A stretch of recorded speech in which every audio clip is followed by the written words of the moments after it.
Africa. So she's with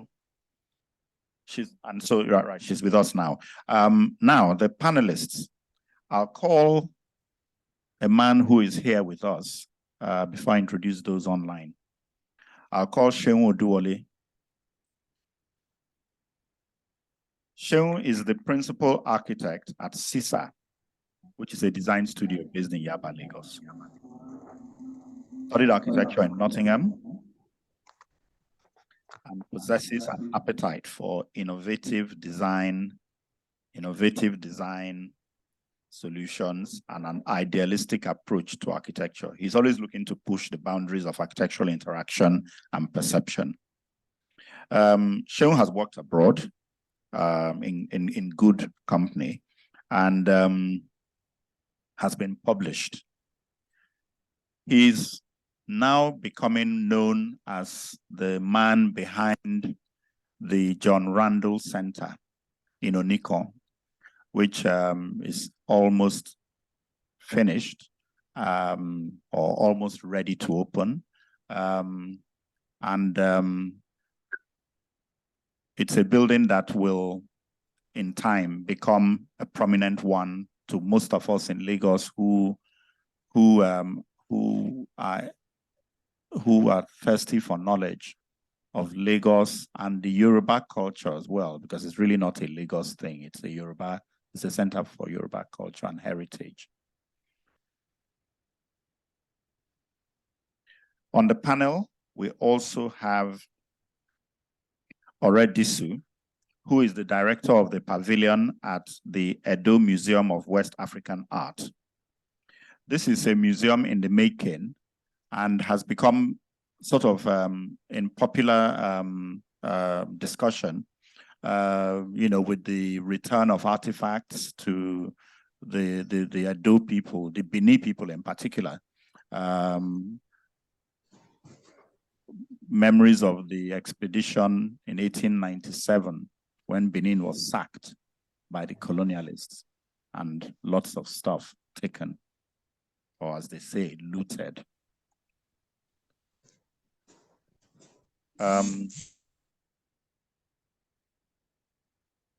Also, she studied architecture originally at the University of Cambridge before a master's in London at the University College in London, where she did urban development practice. Then we have Ete Ayida, who's another University College London graduate, I'm happy to say. That makes us like, how many here? I can see we're very many here today. Sorry, I had to plug that. So she studied anthropology at UCL, and she manages creative flair. But for us, most importantly today, she's a member of the advisory board of the Nana Living History Museum, which will be at De Shekiri, and will be one of our new museums coming up soon, just like Emoa, where we have Disu, and of course here, Seun Oduwole with John Randall Center. So I think we can let Toyin take over now and start the discussion with her panelists.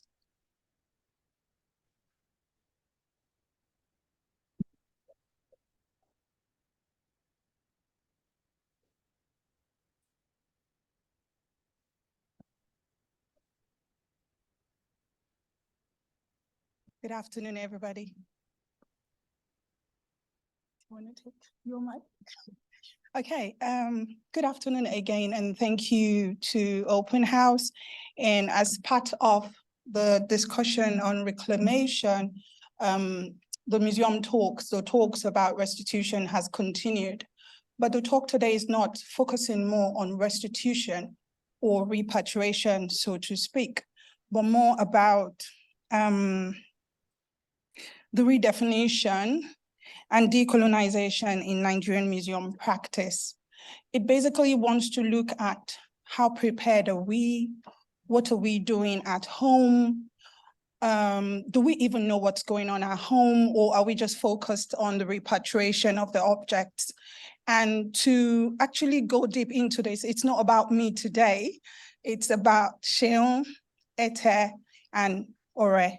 And the idea is they're all coming from 3 different types of organization, which I have labeled private, that will be Ore, public, Seun will always say, I'm a public museum.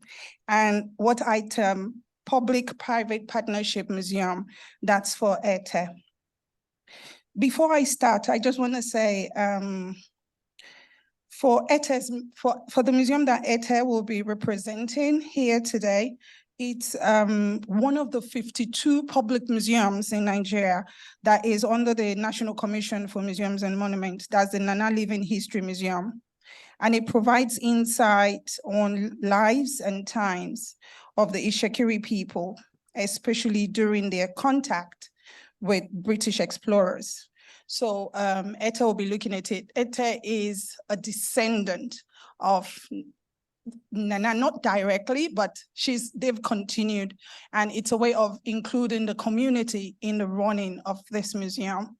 Seun, on the other hand, his center seeks to exhibit, I don't want to put it in the future because it's already doing that, and hopefully in a few weeks' time, we'll all be able to see. Their exhibit will catalog, you will find this quote on their website. It will catalog profound Yoruba knowledge, spirituality, existence, providing a hallowed place for all to experience the glamour, splendor, and mystique of an unimaginable global treasure.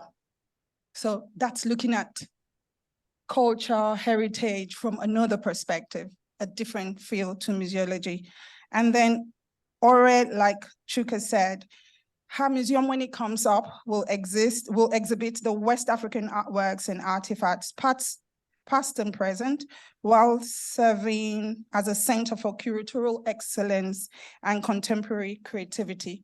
So I just wanted everyone, it's a hybrid, both online and here, to have that behind their mind when they're asking them the questions. So they'll be answering those questions or having this conversation from this perspective. Their museums are different. It has a different feel to it. There's a different way they're looking at redefinition and decolonization of the museum practice, and they'll be telling us that. So I would like to start with Seun, because Seun is here with us. Not to you. I'd like to start with Seun. Seun is here with us, and then we go to Ete, and then we go to Ore. So Seun, in your own word, I would like you to unpack the idea of museum. You'll see it as a Western construct, but I'd like you to talk about it from how do you see museum in an African perspective? Hello, everyone. Yeah, interesting question. For us at the center, or the entire team, one of the first questions, well, we did our precedent studies and we looked at museums in the country and also on the continent, and why they didn't work. The closest museum to us is the National Museum across the street. And I think almost everyone else has been there. And I mean, that was built in 1957 and it was appropriate for the time, but it's not appropriate now. And it was based on that Western construct, as you said. So one of the first questions we asked ourselves when we wanted to start was, how do we create a space that doesn't end up with the same, I don't want to call it problem, but with the same sort of situation where it's static, where it's dated? How do we create a space that's more reflective of the culture, which celebrates the culture? Because if we talk about Western museums, they work within their own context, but that system doesn't necessarily work within this context, because it places objects in a state where they are consumed. And that works, maybe in the UK or in Europe. where, you know, it's the objects are clearly other. They're clearly sort of an exhibition showing, you know, how other people have sort of developed their cultures and whatever. But how do we center our own culture? You know, how do we center our own? These were objects that were part of people's ancestry, lived experience. They weren't art in the typical sense. Yes, there was some ornamentation, you know, but they had a function in a particular time. So how do you center? How do you center and celebrate not just the objects themselves, but the stories behind the objects, behind the people, you know, behind the people that not just created the object, but created the environment for the culture to keep evolving. So that was sort of the center of our own philosophy with trying to create our own center. Thank you, Seun. Okay. Yes, good afternoon, everybody. Can you see me? Can you hear me? Yes, we can. Okay, great. Thank you so much for having me.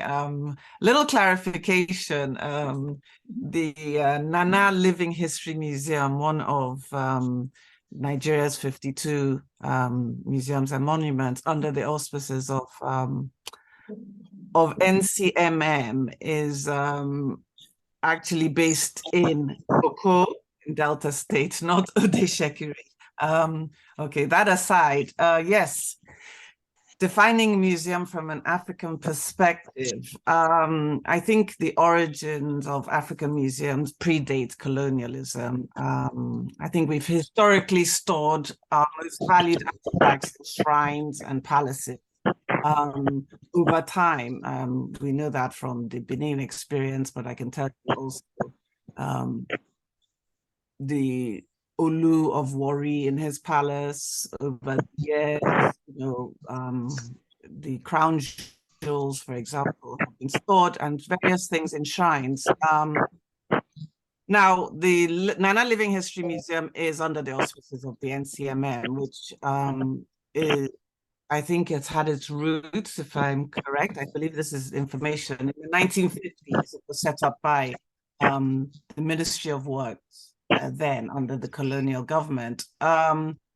So from my point of view, if anthropological museums in Europe were set up to showcase primitive civilizations, then our African museums must showcase the depth and accurate history of our civilization. So again, we need to tell our own story. It's a very exciting time for museums, I think. I have toured Seun's project, and you know, it's progressive ideas of inclusivity. It is, you know, what he does. I must point out, you'll find out later, that Seun is way ahead of the curve. I'm just a beginner in terms of the project or of the path.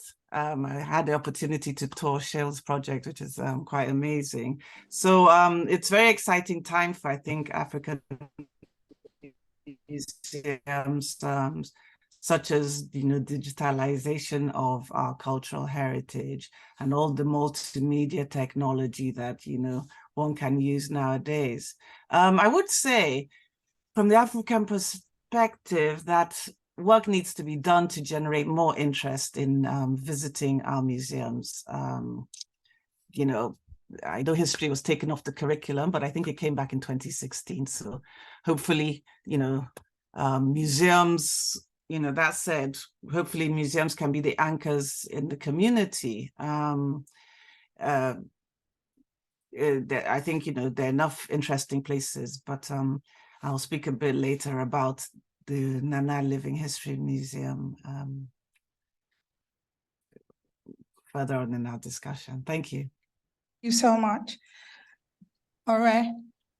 How will your organization, or how will you define or unpack the term museum in an African perspective? Thank you, Toyin, and good afternoon, or good evening, I should say, everyone.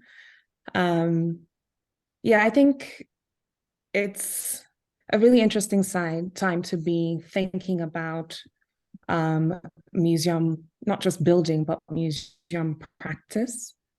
And in part because, as everyone has said, there's been more recently, a lot of focus on restitution and repatriation processes. And this is not exclusive to Nigeria or exclusive to the Benin Bronzes. It's cutting across various collections, various communities, ranging from highly controversial and sensitive issues, which may, for example, revolve around human remains in some countries, to objects of exploitation, of war, to items that were actually procured through official channels of those times, but now are facing new ethical considerations and questions, which I think should rightly be asked at this time. So on one hand, it's an interesting time for people on the continent to be asking these questions, but it's also an interesting time, I think, more generally in the global landscape about what should museums stand for? Why are they important? Are they antiquated infrastructure? Are they spaces that actually point to deep injuries across history? Or could they serve alternative, culturally valuable, and that help to actually address issues in society? And I would say the answer to that question is yes. It's an important thing for us to be doing at this time, in particular because there's been movement around the world around identity. But for us, if we were to stop at the event, and I say this time and time again, if the only thing we gain from a restitution effort is that the objects come back, we would have done ourselves a disservice. And so I think if in my capacity as director for the pavilion, which actually is not a museum, but it's more of a research and collection center, if I were to redefine it, I would say that we are moving away from more West-centric definitions of empire building, which was the primary focus of more modern museums abroad, to spaces of reconnection, spaces where we can address the rupture that was caused by decolonization, but also by years of unequal global relations, where it's fundamentally affected our identity perception, it's affected the way that we produce cultural products, and it's affected local economies. So a museum should be a space that documents and does that in a way that is connection of enjoyment. And that's one of the things I would say that I have been particularly impressed by the John Randall Center. You go in there and it's not a stuffy, clumsy, or it's not a space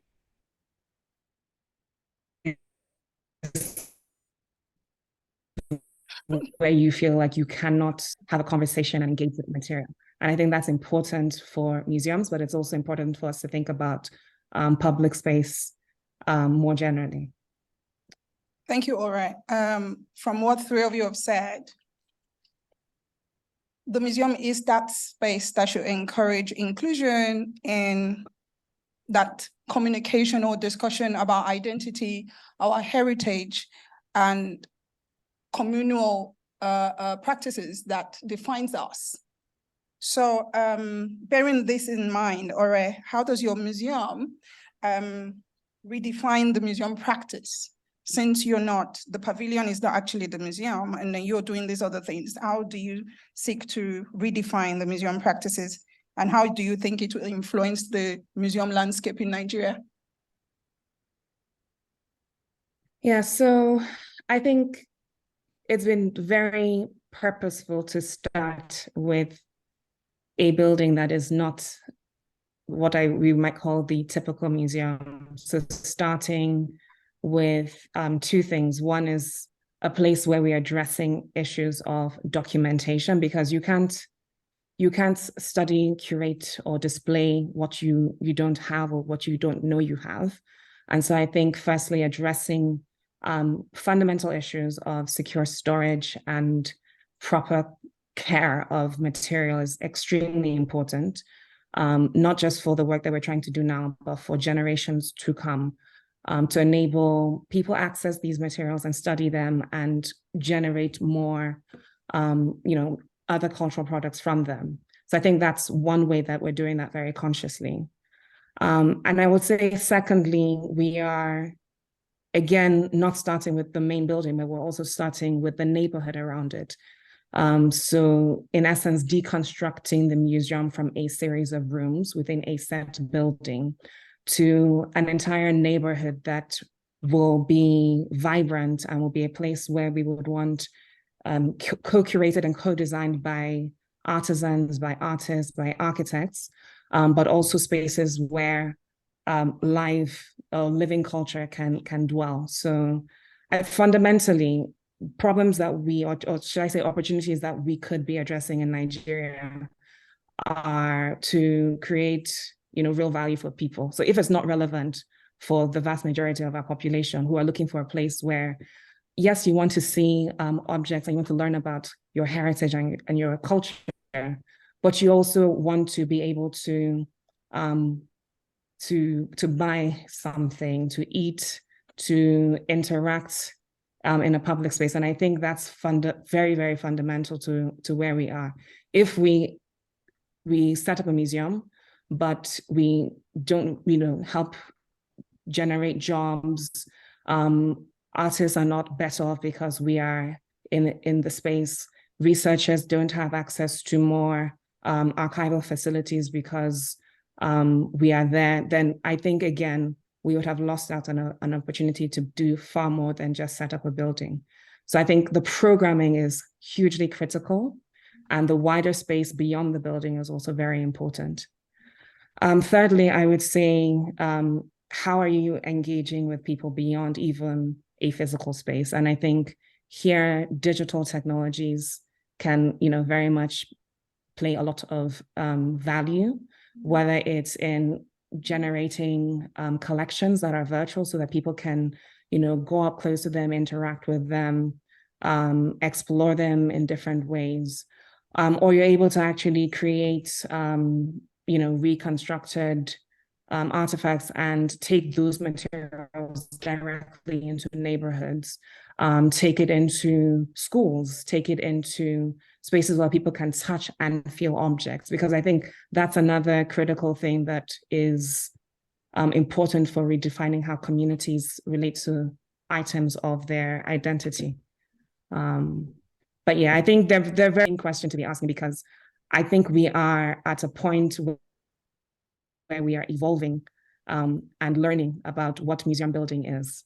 And it will take, it won't take 1 year, it won't take 5 years, it will take quite a lot of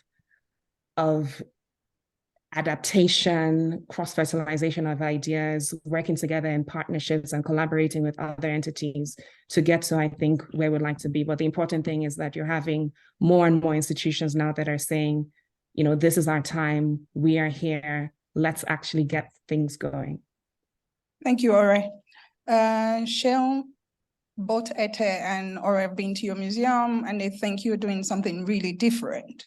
So how is your museum working towards being the agent of reclamation of culture? Because you're focusing on Yoruba heritage. How are you doing this? Number of different ways.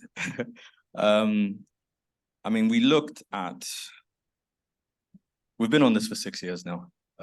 So in that period, our methods have sort of kept evolving as we've gone on. So I think the first thing that we looked at was the history of the space, right?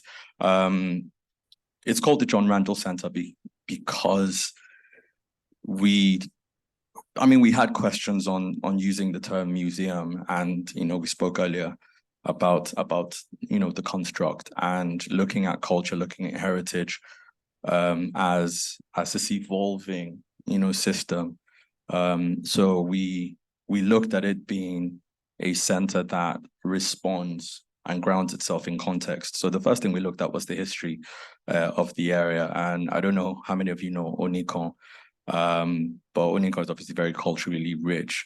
But it's the area that we focused on used to be a park called King George V Park, and it was a 19th century park. I'm sure some of you are familiar with it. And within that park was a swimming pool that was built by John Randall, which is why it's called John Randall Center. And so everything started from that swimming pool in the park, which he built in 1928. And so there's a lot of history tied to that. And then he passed away. His son took over the maintenance of the pool. His son was quite prominent. He was the first J.K. Randall. He passed away, I think, in 1952. Then his friends set up a trust which built the J.K. Randall Memorial Hall that some of you might be familiar with. So those three elements sort of underpinned what we looked to do, because we were looking to restore what was in the community. And so it's part urbanism project, part community project before it becomes a center or a museum, right? Because there's a lot of history, to that area. Apart from what we're doing, right next door is Island Club, which was built in 1926, and it was the first private members club that didn't allow indigents in. So the John Randalls, the Herbert Macaulays were not allowed into Island Club, so they vexed, went across the road and set up Yoruba Tennis Club in, I think, 1928. So there's that history there. So we look to tap into that and create a space that can engage the community. Again, because that memory of the city exists, but it was lost. So we were looking to tap into that before we actually now get into create that urban space that allows people to come back and re-engage with that part of Onikon before you now go into the exhibition space itself. So the main center building is also part exhibition space, which is 1,000 square meters dedicated to the celebration and review of Yoruba culture. But then there's also support spaces, the seminar rooms, conference rooms, co-working spaces, temporary exhibition spaces. There's a mini performance space that, with the help of very, very sort of targeted and specific programming, will help provide daily community engagement. And then the exhibition hall itself was just our attempt to take what we've learned about the culture and express it in a different way, in a way that's not typically understood, because Yoruba culture, typical of most African cultures, is very dynamic. It's extremely dynamic. So how do we take, that culture, that heritage, and how do we celebrate it in a way that's respectful, that centers it, and that delves beyond the superficial understanding of what the culture is. It's beyond clothing or fada rice or wambes. There's a deep sort of philosophical thought system. There's cosmologies, there's mythologies, there's thought patterns that underpin this culture and help it evolve, not just locally, but other places around the world, in South Carolina, in Cuba, in Brazil. So that was what we looked to interrogate and then use. So it's very didactic, but it's also entertaining, and we looked to make it as immersive as possible, because if you go to most Western museums, they're usually quite quiet, quite contemplative spaces, which work in that context, in that environment. And I mean, we're all in Lagos. Lagos is not a quiet, contemplative space. We've all been for Yoruba weddings. They're not quiet. They're not contemplative. So, we look to sort of draw from that and to make the experience as immersive as possible. So when you come into the space, you're coming to a space that's familiar and also unfamiliar, that puts the history and tells the story from a first person perspective, from a historical perspective, and then from a current perspective, and then also from a future perspective, I guess, if you want to call it that, and tell the story as it is, the good, the not so good, the celebrated, the bits that are hidden, so that it's up for discussion, and the emphasis, we placed a lot of emphasis on using everyday experiences of everyday people to show how they keep the culture going. They are the ones that help to, I guess you can say, regenerate and cultivate and help it evolve in their own ways. Yes, we have our icons, we have our masters, whether it's Funmilayo Kuti or Wole Soyinka, but you have the man on the street, the craftsman, the market lady, who in her own way is pushing the culture forward, every day. And so we try to merge as many of those different paths into what we're doing. Thank you, Seun. You've talked about your museum being more community focused, and I actually experienced something about your museum or the center and its immediate community. Can you remember the guy who said, Uncle Seun? And it really showed. And you said, well, this museum, because initially we thought your museum would be for the elites and more excluding of the everyday people. Yeah. But to my surprise, the everyday people passing the road across the streets so are they welcome to your museum as well? Yeah.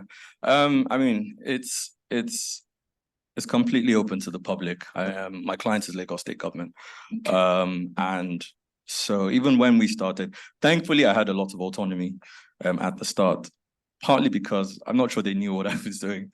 So they kind of left me alone and let me do it. But one of the things that we were conscious of was to make it as accessible as possible, not just to the exhibition hall, but to the entire site. It's a 1 hectare site, so to the swimming pool, to the park that we've restored, and then to the exhibition hall and the support spaces as well. So the story that she's talking about, in the last 6 years, I've become a bit of an area father in that part of Wuniko. So you can imagine the first time we turned up, the area boys came, they saw me, this sort of slim Ajabota guy with his Timberlands and black t-shirt, and trying to hustle guys. But we became fast friends after, I sort of shed a few nairas consistently, but it's been a journey for them as well, because they've gone from really aggressive and sort of quite territorial to understanding what we're doing. Some of them have been into the space. I've shown them the swimming pool, told them the history of the space. The exhibition hall wasn't done at the time, but I explained. We've got like a little animation. So I showed them what the plan was and the fact that they would be able to come here, pay a token fee and swim or hang out in the park or go into the exhibition. And so they're actually quite protective of the space now. When our fences are quite low, our fence is maybe slightly over 1 meter. The people at Lagos State keep banging me over the head, telling me that I should raise the fence and close the gaps and put barbed wires on it, because if another EndSARS happens, people can jump over the fence and come and scatter the place. But when EndSARS happened, those guys were actually the ones that protected the center and what we had, so in as much as, yes, I have to drop like 2-3K, every other week or so. They see it as their own. Yeah, it is their own. I mean, yesterday there was an experience, the experience thing was happening at TBS, so there were all these people making trouble. And so there was like this little ruckus at the gate, and I stepped out, and it was 2 of those area boys who were telling some newbies to the area to chill because they were disturbing our security guards, saying they're going to come in here and make a mess. And the area boys were like, no, this is our Adugbowani, like this is our house, So and as soon as I came out, Baba, and my worry had to settle it, and everything, and it was good. And I had a conversation with them and said, look, guys, ISO, and they were like, yeah, of course. 3 of them have said to me, can they get a job, maybe as security when the place is done? And I've said, absolutely. We're currently doing HR now, and we will get them to be part of our system. Thank you, Seun. Thank you so much. Going on from Seun to Ete, Seun's museum is more about the Yoruba people. So how is your museum looking towards reclamation of culture, identity, and history for the Ishekiri people? Right. Okay. So our museum is actual monument, which was the Chief Nana's palace, and it was built between 1907 and 10. If a little history on Chief Nana, he was the merchant prince who controlled the palm oil trade in about 1880s. In fact, he was having an interregnum, which lasted about 88 years. And Chief Nana came just to power at the time where the scramble for Africa was going on. And he was in power for 10 years when he clashed with the British. And then I believe that was 1894.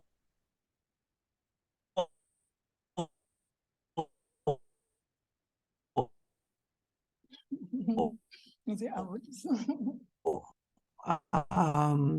Was one of the expedition of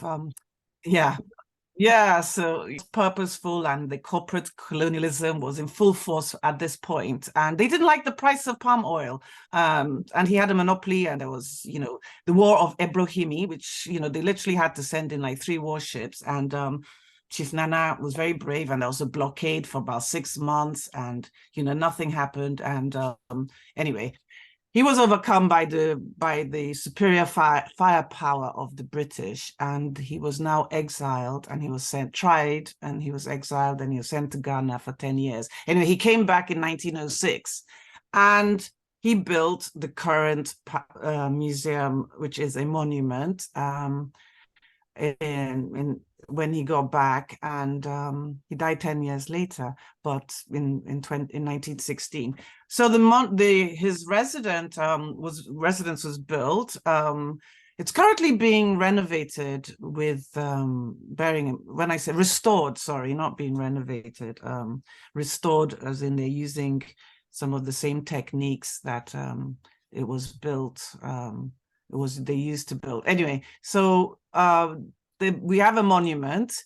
We have a monument full of the personal effects of this famous, what was Nigeria's the first nationalists, and which is quite different from the dynamic, innovative new museums coming up. So it was designated this Nana's Palace a national monument in 1979. But before that, and that was from the efforts of the family and the descendants of Chief Nana. Chief Nana was actually one of the sons of Chief Olomu, who had 106 children. He was so brilliant that he became the sole heir. And he went on to have 40 children, 26 boys and 14 girls. So what there is a lot of descendants of the Nana. The Nana family is massive. Again, my personal connection, I'm second generation working on this. My father and my uncle, were part of the people that established the museum initially. So we have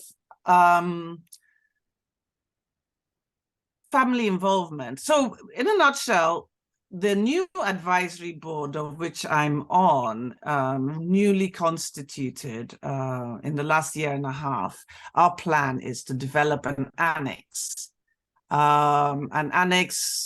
state-of-the-art, where we'll be able to expand the scope of the current museum. We're sort of very constrained by the fact that it is under NCMM. We really have to move at their pace.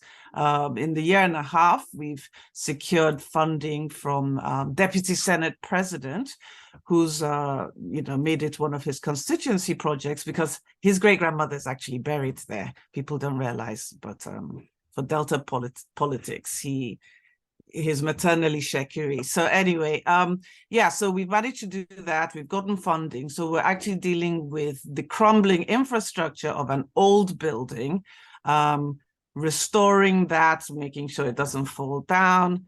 And the plan in the future for this advisory board is to develop an annex where we can, hopefully do something less traditional and with the the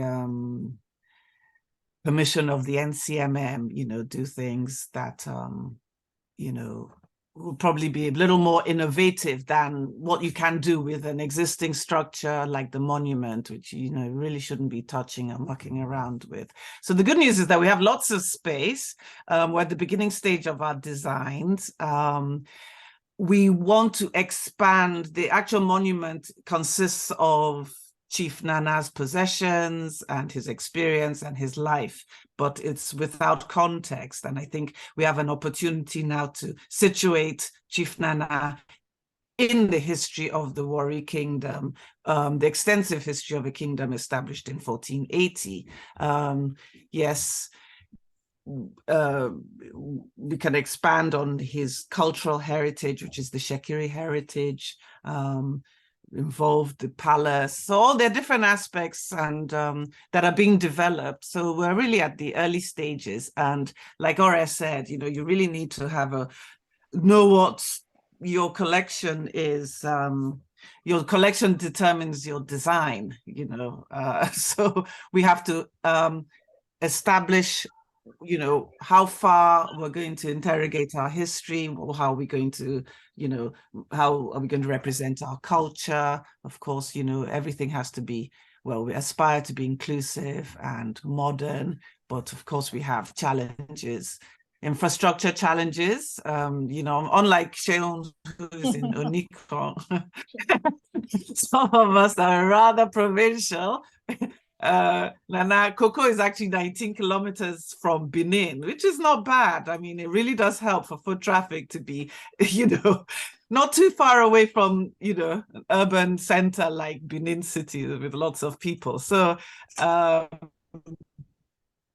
we have challenges, we have constraints, we're working in the framework, but the advisory board is very dynamic, diverse, and we hope to expand to answer the question and incorporate the history of the Warri Kingdom, the culture back then. And we'll be starting from about 1480, where the Benin prince set off to found his own kingdom. And we're going from 1480 all the way to date, where we have our new 21st Olu of Warri, which I'm sure everybody knows, the young man that has just come. Thank you, Ete. Thank you, Ete. Thank you. At least you're bringing us back to the fact that, thank you. You're bringing us to the fact that we should not only look at the return of the bronzes, not just the bronzes, but there are other communities that are involved in the loot, or that were looted, or that things were taken from. Thank you. All right. What is your take on decolonization within museums? And when you're looking at that, I want you to talk on the strategies that your museum is adopting in decolonizing their collections. Yet they don't have them now, but they don't have the museum now, but what do you look to do? What are the plans? Thank you so much, Toyin. And if you would just permit me to say a couple of things related to what Ete mentioned just recently regarding challenges and constraints across the museum sector. I would just say that firstly, we understand that there's a reason why, with even 52 museums being managed by the National Commission for Museum and Monuments, many people in Nigeria have never ever stepped foot in a museum before. There's a reason for that. In part, it's because there are difficulties with funding, with even bringing to life collections. And I think it's really important what she also mentioned regarding collections and collections management. And I raise this because not to focus in on challenges or to discredit any work that the very valuable curators have been doing to manage those spaces. And they're doing an incredible job, just given the limited resources that are often available or at their disposal. But I'm raising this because one of the things that the trustees of AMOA focused on when they were trying to figure out what is your contribution to this museum, and we walk away. Or we could say, what are facilities and services that will be relevant to museums across Nigeria, across West Africa. And we opted for the latter, not because there's anything wrong with focusing on a single museum entity, but because there are other players in that space. And if we are thinking about, you know, whether it's a provincial, to use another term that was used earlier today, or a national or a public-private entity, what you want is actually to have an ecosystem where different types of cultural institutions can thrive. So the pavilion that I am the director for is, yes, in some ways an extension of the museum, but it is not a museum. It offers facilities that could support repatriation exercises for the continent. But one of the things that I'm actually really particularly excited about is this opportunity to explore archaeology, explore material culture, and connect it to our oral histories, traditions, and other forms of knowledge. And it's one of those areas that if ago, I'll say, well, you know, there are more important things to be focusing on than to be digging in somebody's backyard or trying to, you know, train a whole bunch of people in archaeology schools and whatnot. But I think it's important for this conversation because oftentimes when we think about our histories and the gaps within them, we forget, we split it into oral and written, but we don't really think about what stories can come out of more tangible assets, more material elements of our culture.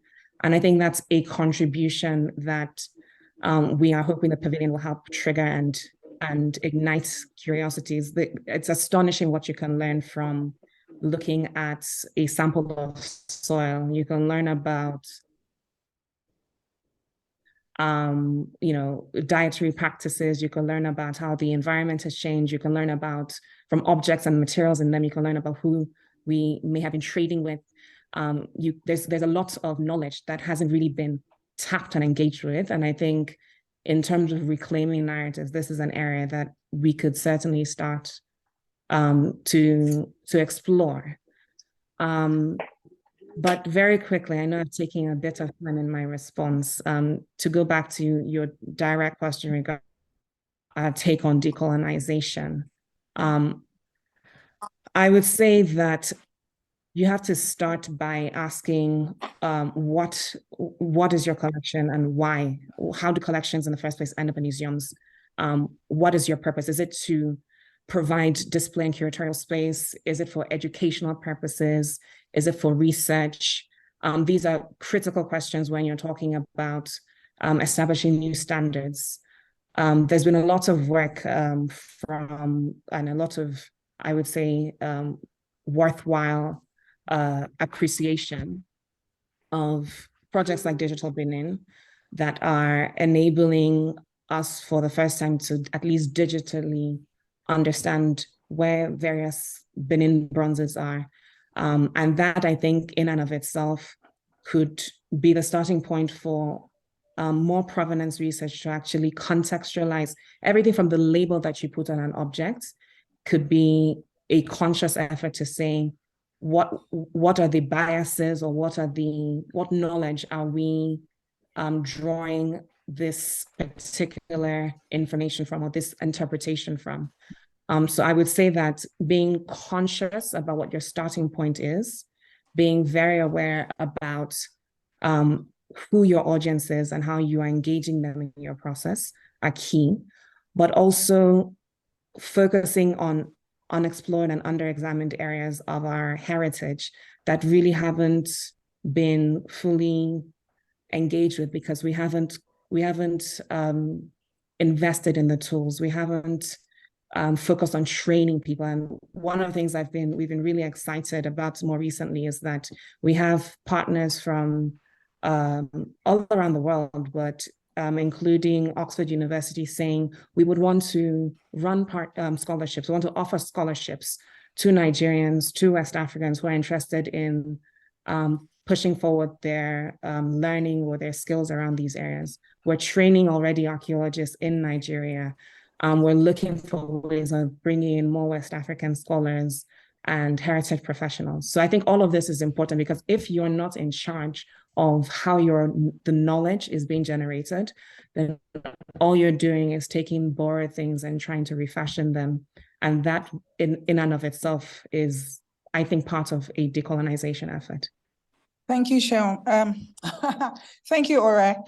So for you, decolonization is more about making that knowledge available, making that space easily accessible for the people who want to research, and more research will bring about understanding of their culture, and they'll be able to talk about it. Seun, what is your take on decolonization?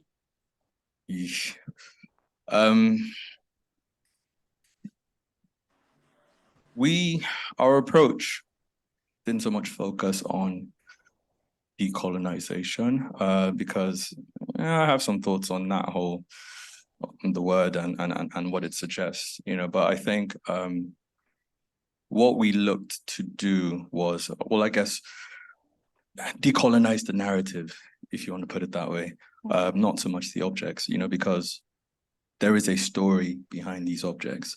And I think decolonization sort of centers colonization, as opposed to focusing on centering, whether it's the objects, whether it's the provenance, whether it's the story, behind them. And that was what our focus, was.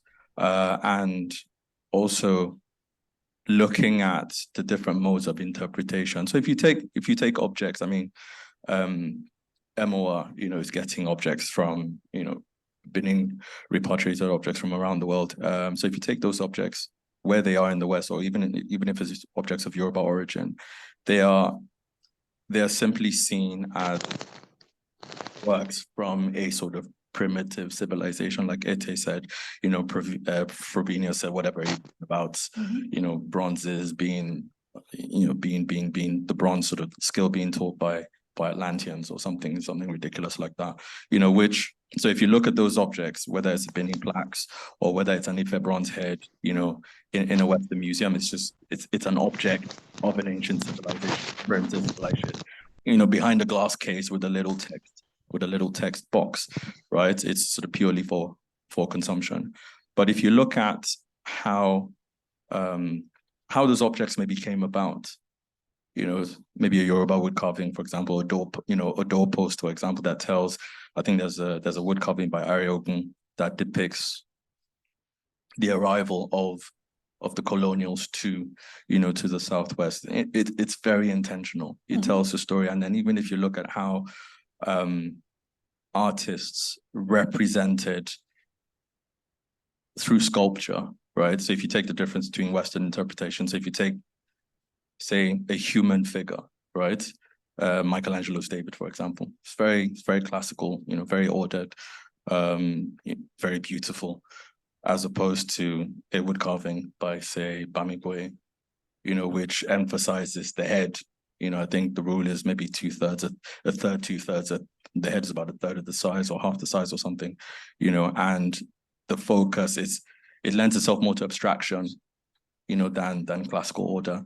And the interpretation of that, where sort of Western art you can look at quite superficially, but at least Yoruba art, or work of Yoruba origin, there's the Iwa, if you want to call it that. There's the character. It's not just about beauty. It's not just superficial.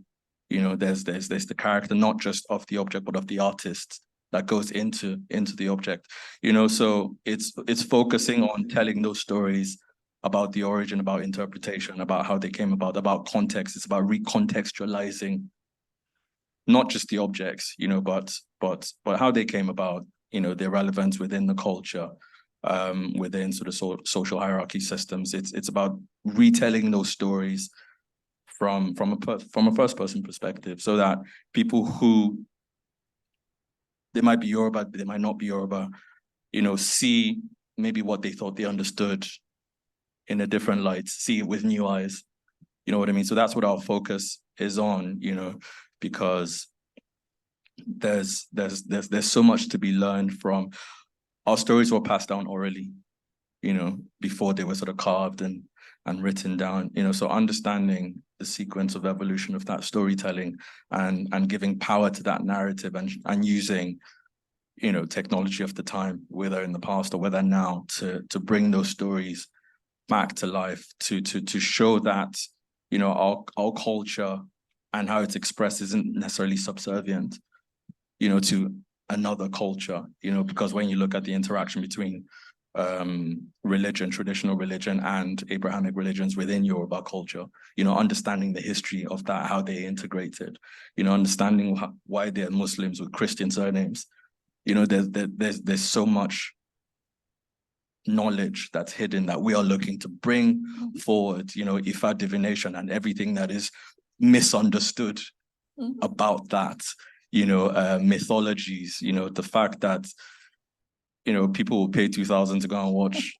the Avengers and, you know, Thor and all of that stuff, you know, and Thor is just Shongo in spandex, really, you know what I mean? But putting those mythologies side by side and showing that they are similar, you know, understanding the works of Orunmila, you know, relative to someone like Socrates, who was the father of Western philosophy, and seeing that their narratives were completely separate, you know, completely almost identical.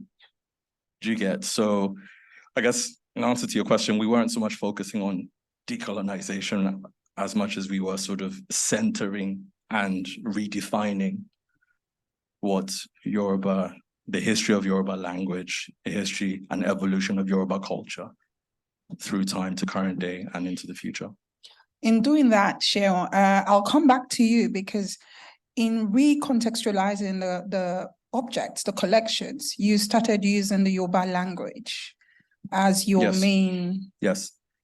So the exhibitions, I'm not going to give too much away because I need you to pay money to come and see it. But it's a journey through somebody termed the Yoruba Wonderland. So I guess that's quite appropriate. But so one of the things that we did, yes, you know, it's completely experiential, like I said before. You come in, you know, it's immersive. I mean, another thing about Western museums is, you know, you get sort of big glass cases, big velvet robes, do not touch. We haven't really done that here. You're not allowed to touch everything. You can touch some things, you know, but we've tried to bring it down to scale. We've tried to make it accessible, you know, so we do have interactives that people can touch, people can play with. We do have objects. So apart from sort of traditional artwork, which some we have to put in boxes because they're very, very precious, you know, we do have objects that people can touch, people can identify with.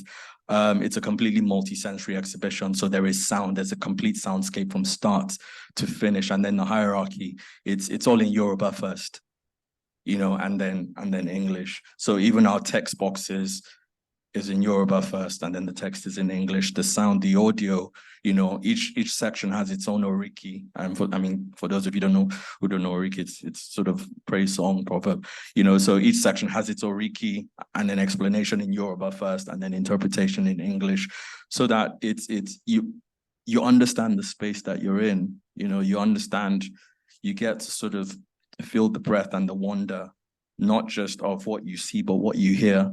And that sort of really it pulls you into the space. So it was part of our way of just trying to break it down to scale and trying to let people see it from a completely different perspective. You know, so you could be a Yoruba scholar, but go into there and learn something new.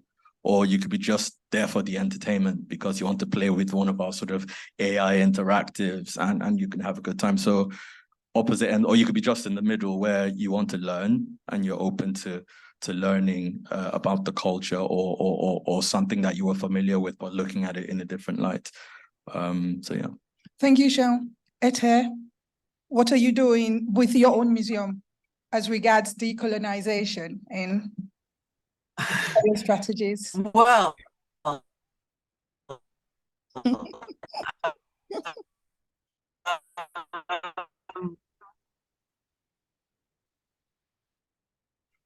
yeah, I'm afraid we'll have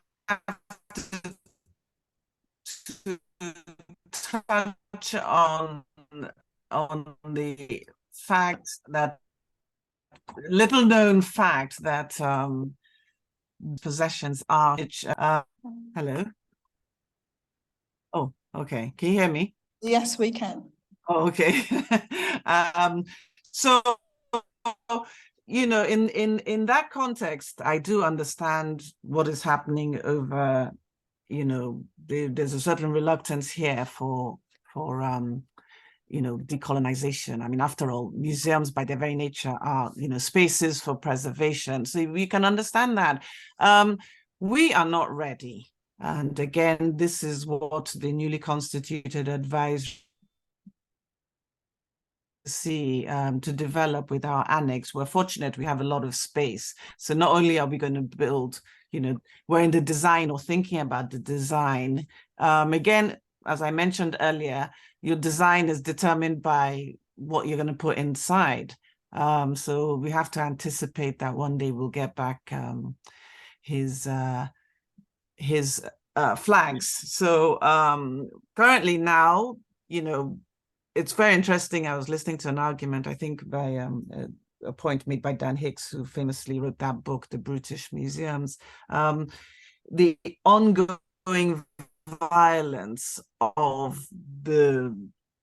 collections that are not decolonized, or, in the sense, for example, me visiting, having a private visit and a request to visit to see the flags being held in storage. It was quite ironic. A descendant of the Nana family, we have to take permission to go visit. I mean, it was slightly triggering, and I do identify with the theory of the ongoing violence of this violence of imperialism that's going on. So how are we going to decolonize our collection? Well, funny enough, Nana's possessions are quite well, it's very well curated. I mean, curation is a specialist thing.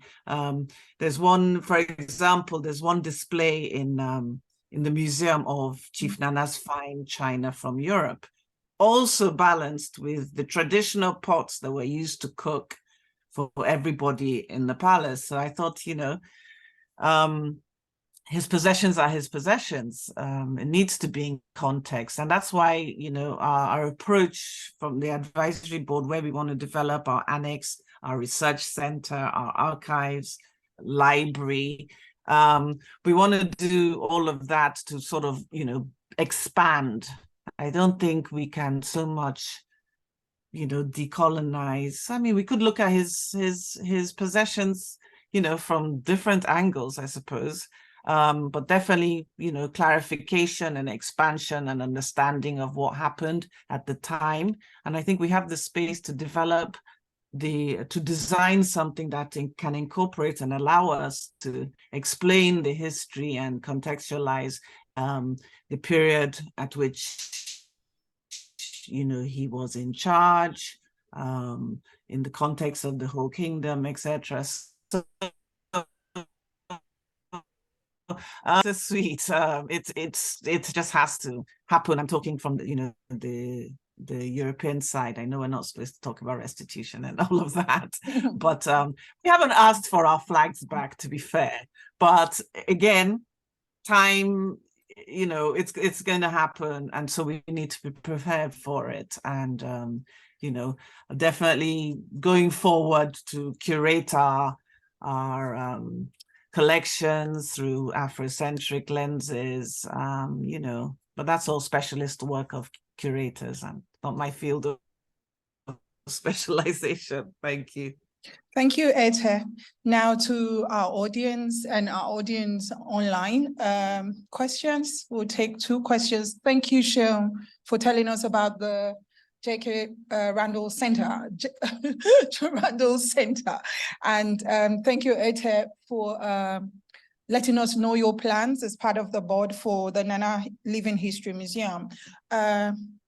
Audience.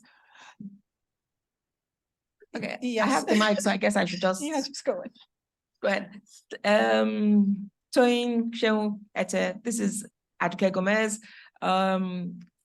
Insightful discussion. So I have like two comments. The first one, just because, you know, Lagos history. Seun, it wasn't Island Club, it was the Lagos Lawn Tennis Club that formed, that led to the establishment of the Oba Tennis Club. Yes. Yes, and I just felt that was important to say for people to know. So Lawan Adams is in the house with us, and Lawan and I have a project whereby we actually reach out to primary schools, secondary schools, and we to introduce museum artifacts and objects to them. So we'd be delighted if either or both of you would consider discussing with us further offline to see how we can collaborate on that. And if it's something you'd be interested in. Thank you. Yes, absolutely. Thank you, Aduke. Thank you. Any other question? Yes, please. Hello, everybody. My name is Biola. Interesting narrative from the contributors. I have a question. As some of these items are being returned, you know, from Europe, some people are of the opinion that the slaves that were taken from Africa, wherever they were taken, the monies that were paid for them were used, actually, like the Manilas were actually used for some of these artifacts, to create some of these artifacts. So there's they're saying it belongs to everybody. You know, they have been captured over there, and they feel like returning it over here kind of deprives them of some form of ownership. So there's this narrative generally that's going on around right now that says these artifacts are for everybody. So I'd like to know what your opinions are about that. Is it to Seun or Ete? All of them, possibly, please. Thank you very much. Yeesh.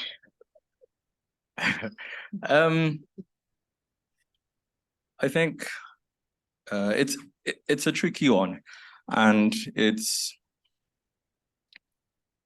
my thoughts on return or repatriation, you know, are mixed.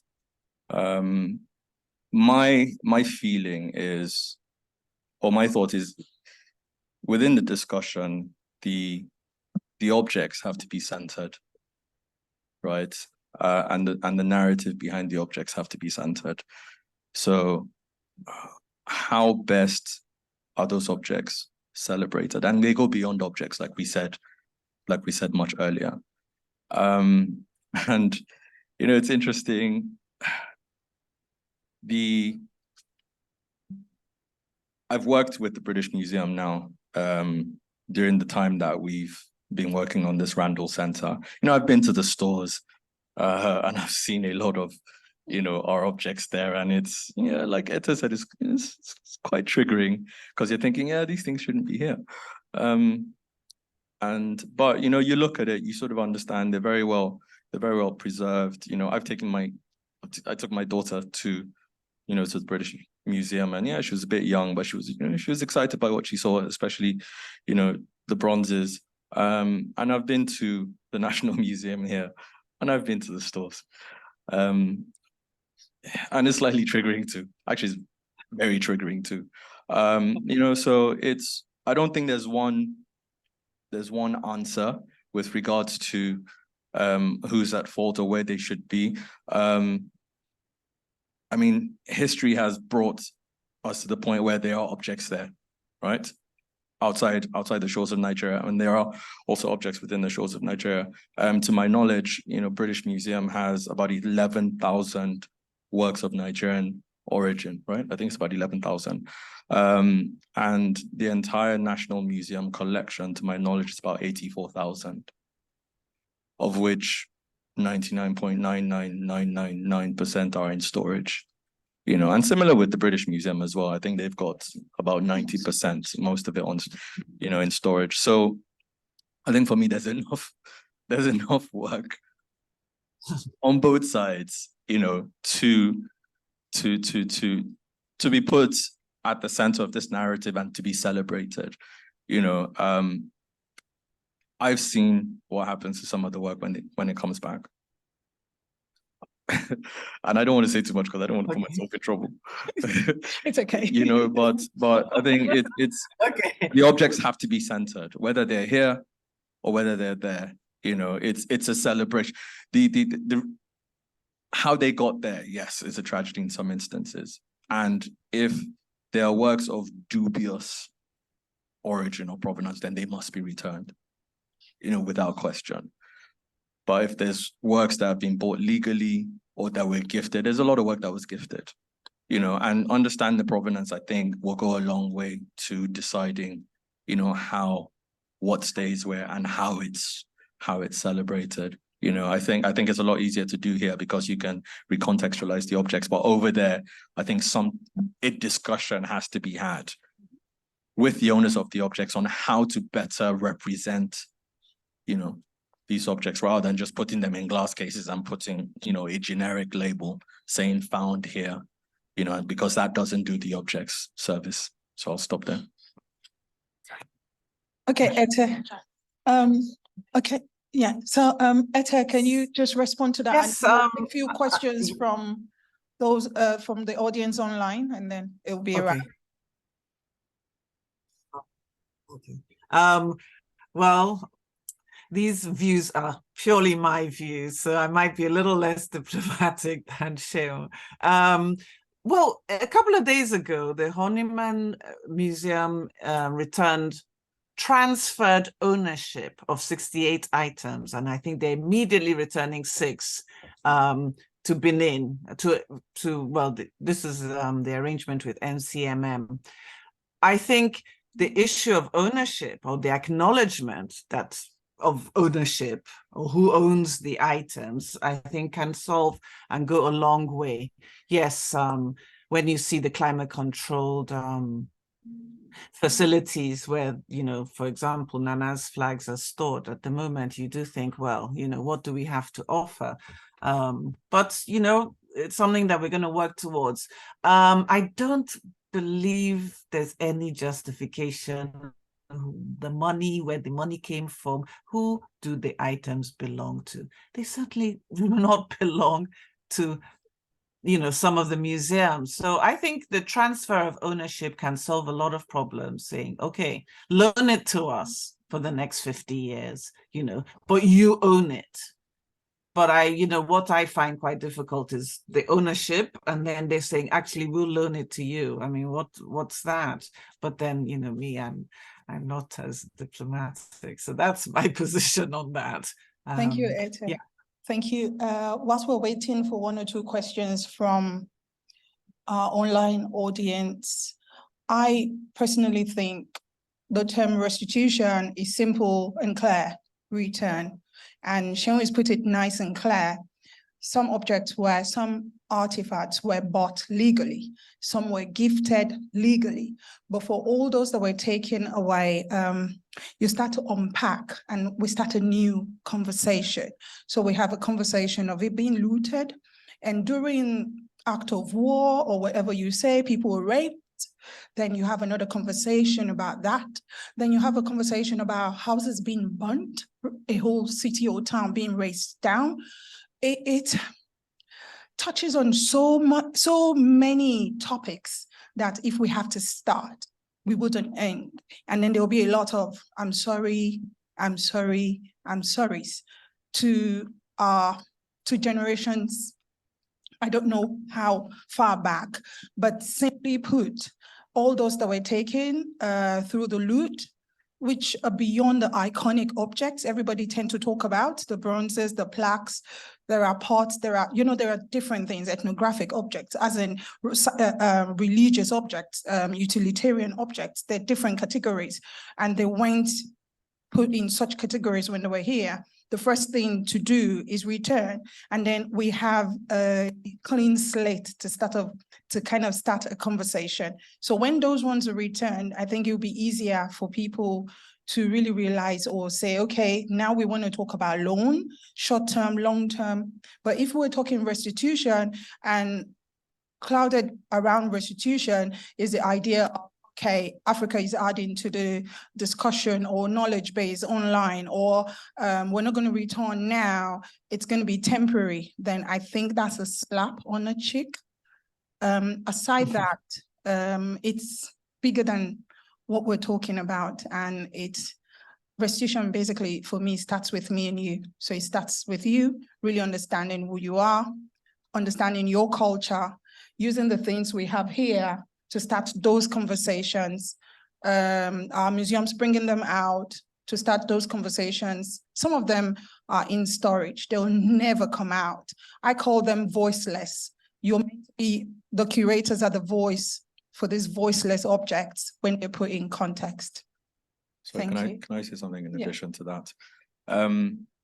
This conversation is very valid. And ownership, I think, is where it starts from. And whilst I think a number of conversations need to happen, whilst we're having the conversation about ownership, we also need to have a conversation about systems and building systems and institutions here locally. You know, as annoying and as infuriating as it is for someone to say, oh, we can't give you your stuff back because we're not quite sure how you're going to look after it, manage it, and things like that. There is also the reality that our systems aren't the best or in the best position, and we need to start looking at that. I mean, we're loaning about 180 objects from the National Museum, and some of those objects have never been out of the store since 1957. And the state of some of those objects, yeah, you know, and we've had to bring in expertise to conserve, to restore, and it's actually been a positive process because there's been knowledge transfer, you know, there's been information exchange, and you know, the local curators are doing amazing, you know, but you know, there are limitations, there's systemic limitations, there are environmental limitations that, you know, we need to look at and look to improve upon, because like I said, you know, before, for me, the importance, the objects have to be centered, you know, so yes, ownership, but we also have to create the systems and institutions that center these objects. You know, somebody spoke earlier about the state of the national museums and why people don't go. There's a reason why people don't go, and we have to give people a reason to go. We have to give people a reason to learn about these objects, to appreciate them, to understand them, not to see them as fetish, you know, not to disrespect them, you know, so that, you know, there's a whole series of things that we have to do. Thank you, Seun. From one of the participants online, Oladipo Sholanke, he says, the question of ownership cannot be answered. That's Professor Oladipo Sholanke. Says the question of ownership cannot be answered without knowing the origin of the objects or artifacts. Would it not be too simplistic to state that the objects were made possible or created with funds from slavery or slave trade? Do you want to take that? That it just makes it No. Okay. Yeah, and there's another question from, can't see his name, but he's a Nigerian in diaspora and is currently is a design student and is interested in digitization of the contemporary museums in Nigeria. How do you see the creation of an engaging narrative of the culture via digital space? How do you hope to do this? Where do you see this currently? Sorry, can you read that again? Okay, so his question basically is, how do you see the creation of an engaging narrative of culture via digital space?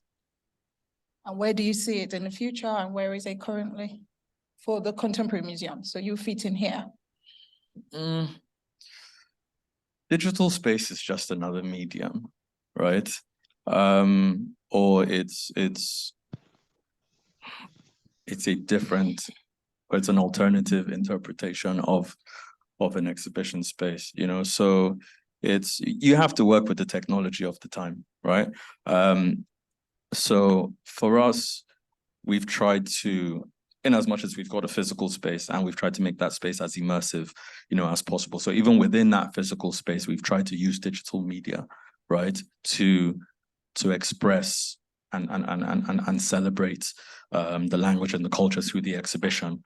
And so one of the things we're hoping and looking to do in the next phase is to also, you know, digitize that experience as well, to allow people maybe who can't travel into the physical space to experience the exhibition virtually, you know. So that's something that we're speaking to some people about. It's incredibly expensive, and I don't have the money for it yet, so we're just yanning at the moment, you know. But we've also within our exhibition used digital media, not just to allow people to interact, but to also sort of take experiences away, you know. So we've got augmented reality spaces and interactive spaces that allow people to also create their own experience that they can upload, you know, into the digital space for other people to experience, you know. So, but I think the important thing is the subject matter is the same, you know, whether it's the physical space, whether it's digital space.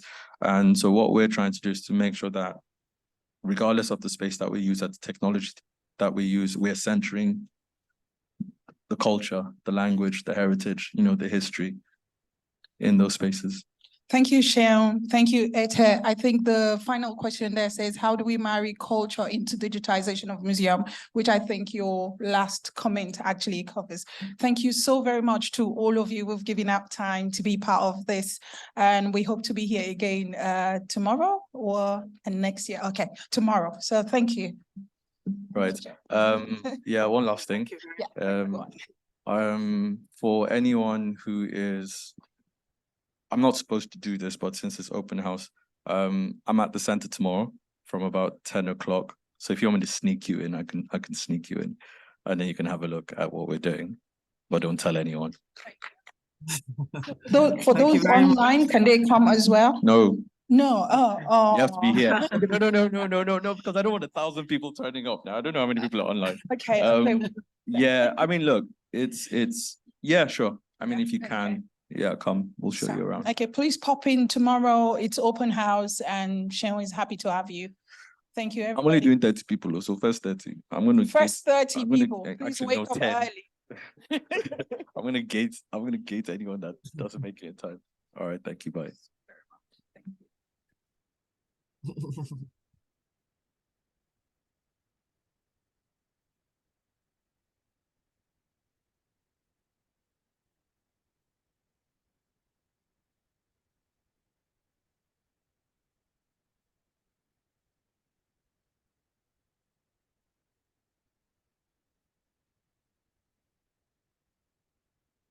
Okay, thank you, everybody. And thank you, Toyin, Seun, Ete, who's still with us, and Ore, who had to leave earlier. She actually did stay longer than she promised. Thank you to all of you. Tomorrow we're doing the building tours, and with what Seun has just said, we might want to come with the tour participants, probably about 20, 15, 20. You know, we will probably then go through the John Randall Center as part of the journey. So anyone here who wants to go on the tours, just know that the John Randall Center will be part of it. We'll try and so it will not be publicized. It's an inside thing. If you're, yes. Okay, only if you're here, yes. So thank you very, very much today, for the knowledge, and it was actually very interesting. Yeah. Thank you very much. He said he wanted a photograph? Yes. Otherwise, now, okay, we're going to go into raffle. Come forward a bit. Yes.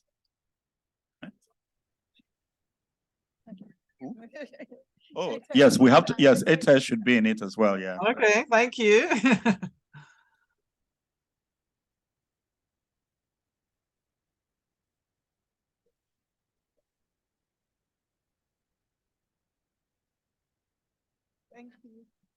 Thank you. Thank you.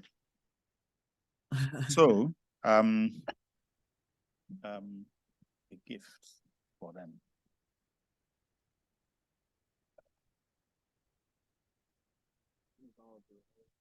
So now, we're going to do the raffle. For the prizes are actually books. Maybe I won't publicize the books. We'll just do it, and then when someone wins, then we'll know what book it is. So I'm going to pick 3 numbers, and they will. Sorry? No, I'll pick the 3 numbers. Don't worry. I'll pick the 3 numbers, and they are all going to be winners. When those 3 have won, we're going to put them back in, and one of them is going to win one particular prize, and the other 2 will win 2 other prizes. In other words, there's a grander prize than the other 2. So basically, someone has to be the big winner. So, I'm going to pick out 3 now, and they will be winners.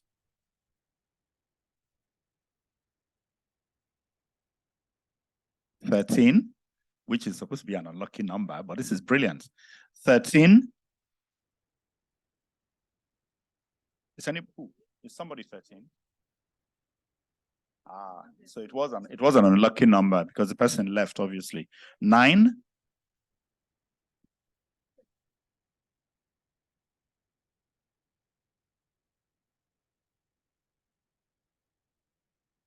Okay. 29.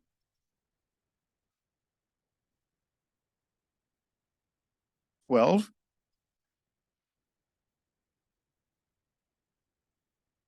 What, are you sure?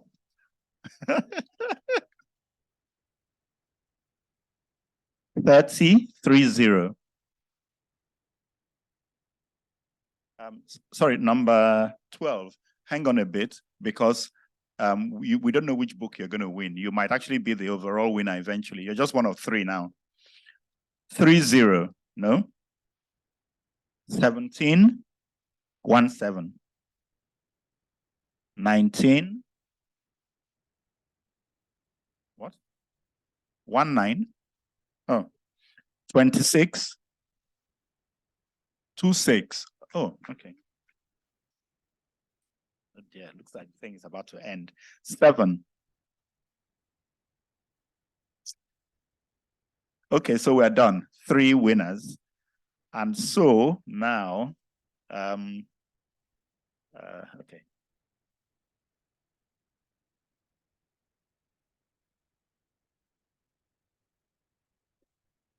Okay. So I'm actually not looking anyway, so there's no problem. There's no insider thingy going on. Here we go. I think I've mixed it up quite a bit. So the one I'm going to pull out now is the grand prize. 12. And anyway, she was coming for it originally, and I stopped her, So,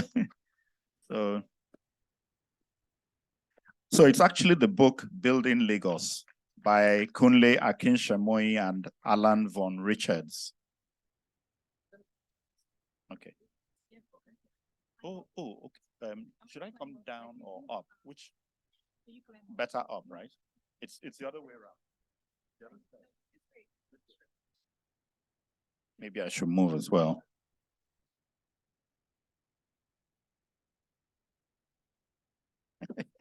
You're very lucky. Thank you.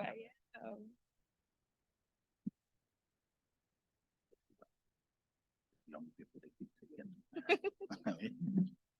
Okay, so I think really the other two, I'll call them one number 7. Oh, it was you.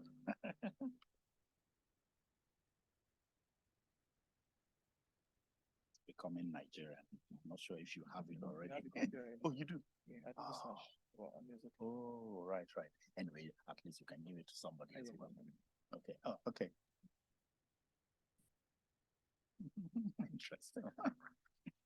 And then, of course, number 26.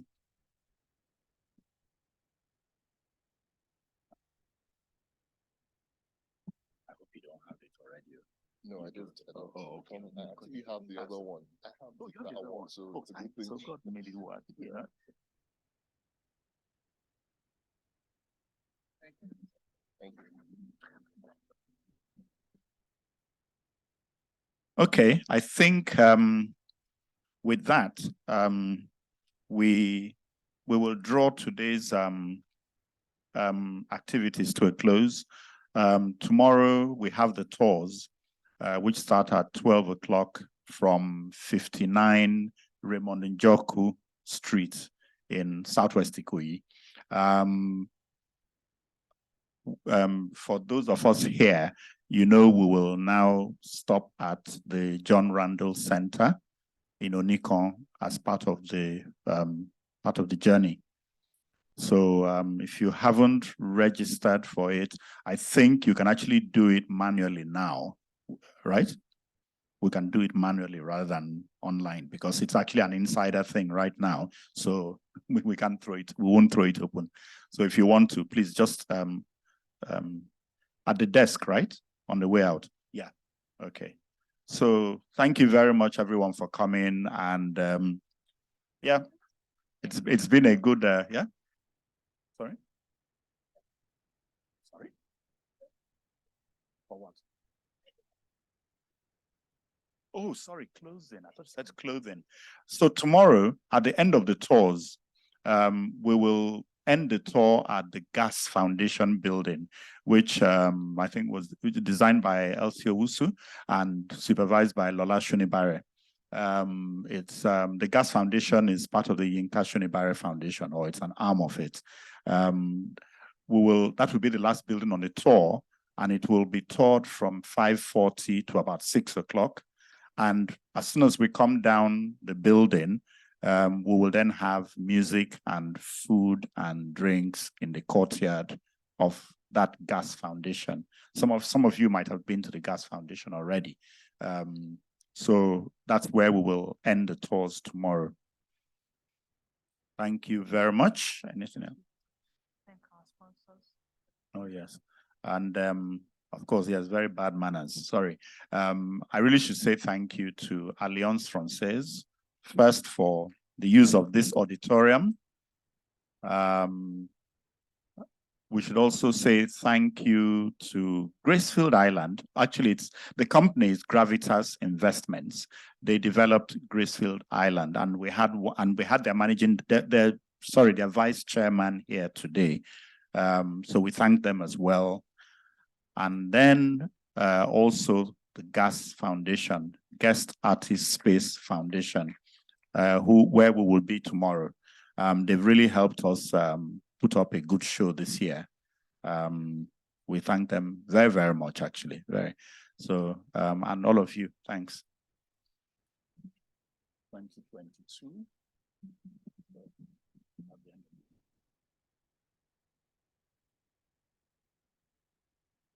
Anyone who wants a copy of the Life and Times of Imran, written by Bayo Adeola, you could pick up a copy here. It's 20,000 naira. It's basically a historical account of Lagos through the lens of a family, So Imran being the patriarch of that family, and Bayo Adeola being the son of the man. Thank you.